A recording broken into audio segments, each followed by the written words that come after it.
Yeah, good afternoon. I'm Roger White, and I'm talking to you from the second afternoon of CEPA EXPO and EBA Regional Forum here in the Prague Castle. And with me I have Patrick Margetson Rushmore, who is the Chief Executive Officer of London Executive Aviation. And that company, LEA, has recently merged with the Lux Aviation Group. And good afternoon, Patrick, and it's very nice to have you here. Thank you for taking time to be with me and be with us here in Prague today. Yeah, good afternoon, Roger. It's a pleasure to be here. I wanted to ask you, we're seeing a great deal of consolidation in the business aviation world. We've seen Lux Aviation merge with you, now with ExecuJet, and you can probably tell me how many airplanes are in that fleet. It's becoming a large fleet, but I've also been reading that the plan is to get to 500 airplanes. And I would like to know what is the expectation, where is this all leading in the future, what benefits are going to come out of these mergers and having a large fleet of airplanes in terms of what is going to be the benefit for the customer, safety, operational efficiencies and so on.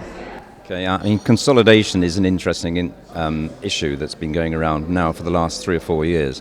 I think as an industry we're seeing consolidation not just of operators getting together, but also vertical integration and the ancillary services, so FBOs, MROs. Be interesting to see indeed whether some sort of joint venture comes up with OEMs as well.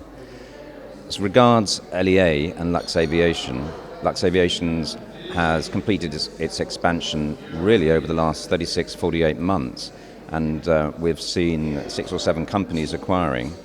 And Lux originally, I think, was a 7-man aircraft operation, and we're now the largest operator outside America in the world, with 250 aircraft, 1,500 people, and includes also, we're on all the continents apart from America. And we also have 17 FBOs and 16 MROs with the acquisition of ExecuJet as well. Again, my other competitors, you have Gamma and Hangar 8 that have actually merged together, and there have been various other ones slightly smaller as well at the same time. I think consolidation is happening for a number of reasons, really. One, it's servicing your clients. Clients are global, and they like to have a global product and global resource support. And that's actually quite an important aspect, and you can only really do that by being in the major countries that your customers and the aircraft owners are actually flying in. There's also the obvious synergies that you can obtain through bulk discounts, and that's the easy solution to obtain, and that's already we've seen at LEA materially reduced insurance premiums, fuel bills have gone down because of the fuel rates that we've negotiated, and training costs. And also at airports and additional FBOs, we've seen a rationalisation and a volume discounts coming through. But there's also benefits in terms of safety. There's also benefits in terms of operations or commercial departments or the accounting departments or the maintenance departments, because each entity within Lux obviously has an operation manager, and it's an opportunity on a regular basis for the operations managers to talk, get together, learn how the other companies are doing something perhaps better than themselves.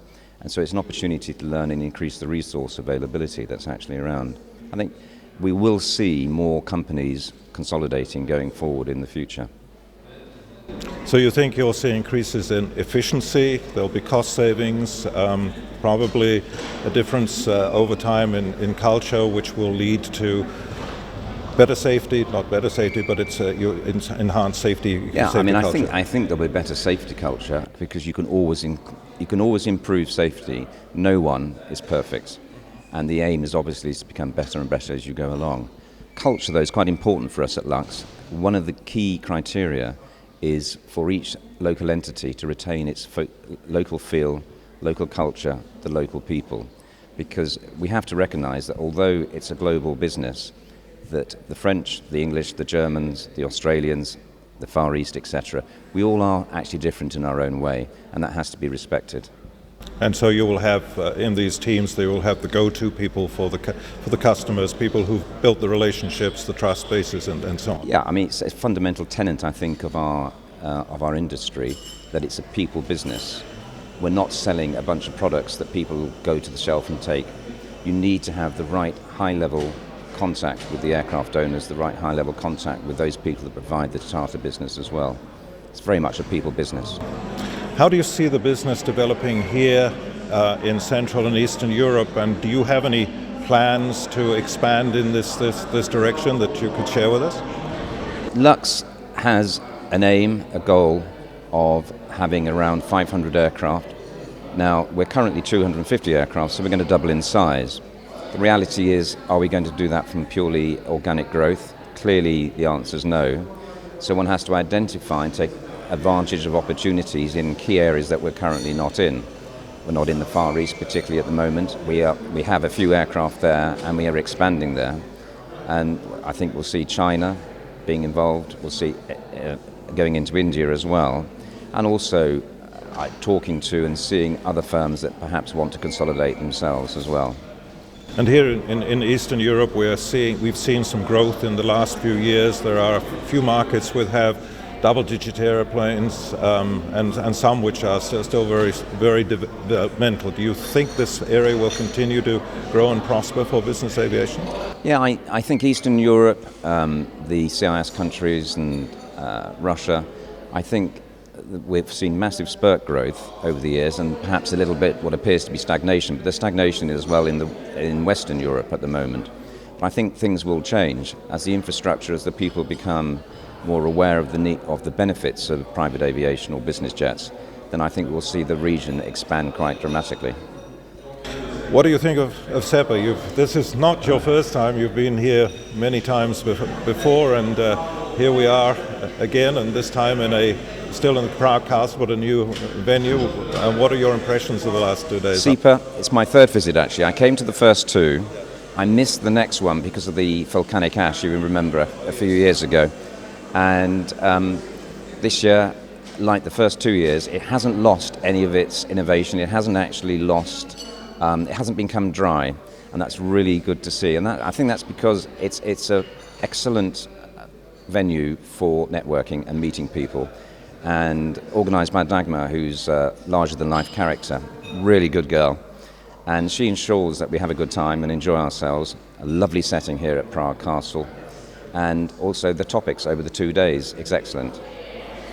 Well, thank you, Patrick. Thank you for those words, and thank you for joining us today, and very enlightening comments you're making. A lot of people are very interested in this dynamic which we're seeing at the moment in business aviation, and you've made a big contribution to business aviation in your career, and also a big contribution to CEPA, and thank you very much. Roger, thank you very much indeed. Thank you.